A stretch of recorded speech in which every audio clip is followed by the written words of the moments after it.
Hello and a very good evening to all my children and students.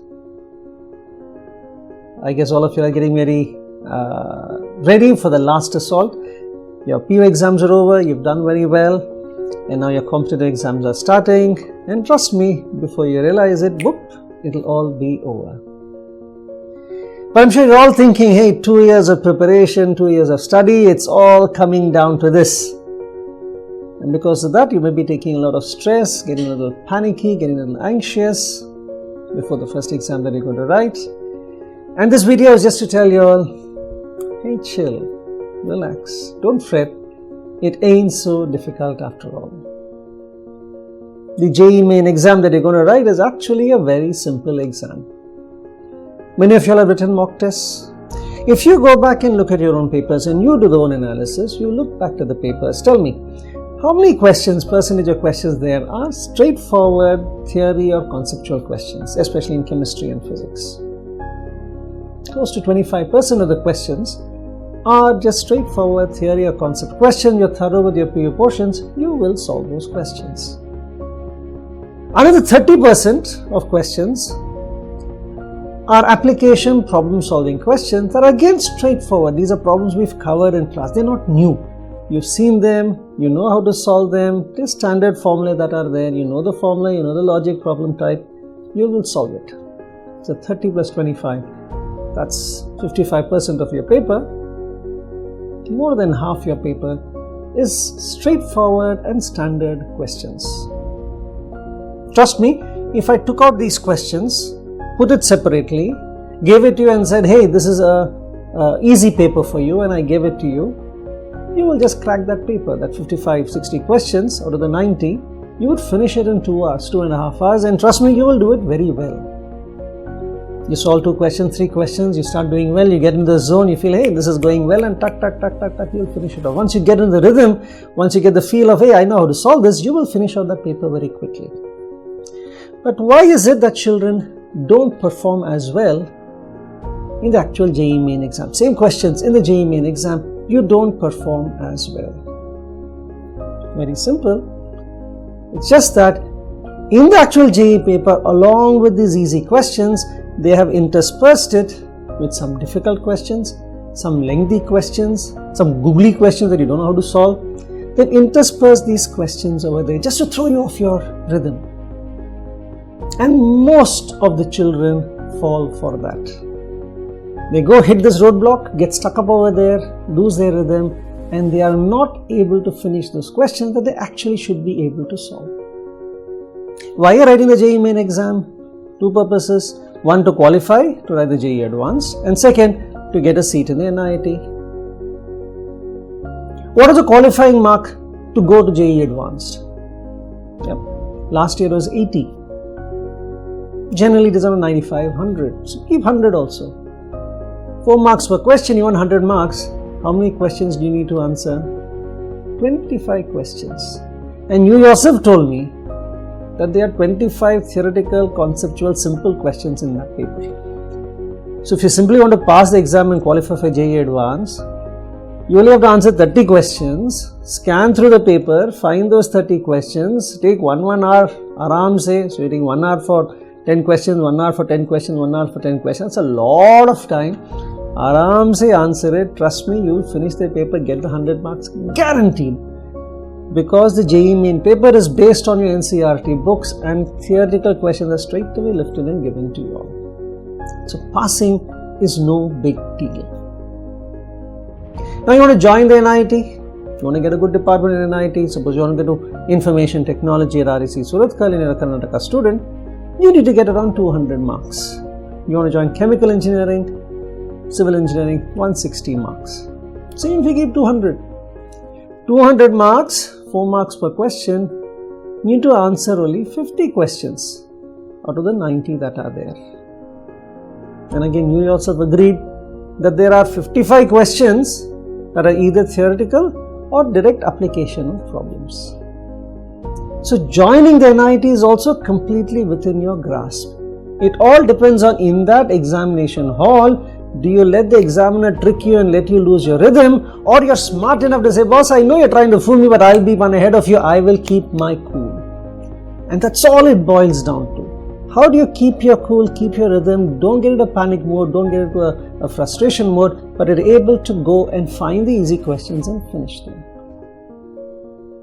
So what should you do? My advice to you all is, when you start your examination, start with the subject you're comfortable with. It's very important you get that engine moving. Start with the subject you're comfortable with. And don't overshoot your time in any subject. Physics 45 minutes, chemistry 45 minutes, maths 1 hour. Only 2.5 hours you plan your exams for 2.5 hours, not for 3 hours. 45 minutes physics, you got to switch over. 45 minutes chemistry, you got to switch over. Mathematics is lengthier, take 1 hour. So start with the subject that you're doing, that you're comfortable with, and select the question that you want to solve. Look at question number 1. It looks easy, it looks doable, I know how to do it. If it doesn't look, if it looks like it's one of the googly problems, tough problems, skip it. You don't know about it, skip it. Don't go and butt your head against questions that are difficult in the first 2.5 hours. You want to be smart, select and choose your questions and finish those questions based on your level of preparation. So some guys may have prepared very well, and maybe 70 questions are familiar to you. Some have not prepared so well, 30 questions are familiar to you. It's alright. Whatever your level of preparation, you want to make sure what you know has gone into the question answer paper. That's all you want to accomplish. So whatever is your level of preparation, 30 questions you know, search, find those 30 questions and answer those 30 questions. That's what you got to finish in that 2.5 hours. That what I know, I've answered it well. Now you may see a question that you seem to know. Hey, that's a similar question, I've seen it, and you start solving it. When you start solving, you get an answer, you check your answer and you say, oops, the answer did not match up. So if you knew the question, in 1.5 minutes, 2 minutes, you solved it. Now typically what students would do is, hey, I got it wrong, I'm going to go back and try it. I've already spent 2 minutes, I got to get marks for the question, I'm going to go back and check why I did not get the answer. And trust me, going back and checking and finding a mistake is very difficult to do. Especially if the problem is fresh in your mind. If you solved it, and step number 3 is wrong, in your mind step number 3 is right, obviously man, step 4, step 5. If you go back and read step number 3, you will not find that mistake because your mind is not looking for mistakes. So one more advice to you all is, as you're solving questions and you get stuck and you get an answer which doesn't match up, don't resolve that question. Mark it. If it's a pen and paper, put a star or put a circle around it.